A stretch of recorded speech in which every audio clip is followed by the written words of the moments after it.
దేవుడు వచ్చి చూపిస్తాడా? దేవుడు తర్వాత ఉన్న దూతలు వచ్చి చూపిస్తాయా? దూతలు వచ్చి కదా చూపించేది. దూత వచ్చింది, వచ్చి ఇదిగో యోహాను తండ్రి నీకు ఒకటి చూపించమన్నాడు.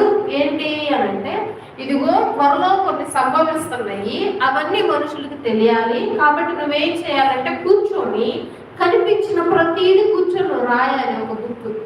ఆ బుక్ ని బైబిల్ గా చేసి మనుషులు చదవడం మొదలు పెడతాను అనేసరికి కూర్చొని రాయడం మొదలు పెట్టారు. ఇప్పుడు యోహాను గారికి వర్తమానం చూపించింది ఎవరు? దూత. ఓకే, తర్వాత ఎక్కడ దాకా వచ్చాం?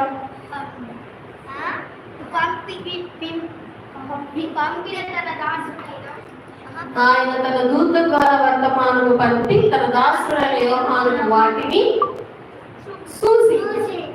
సూచించెను.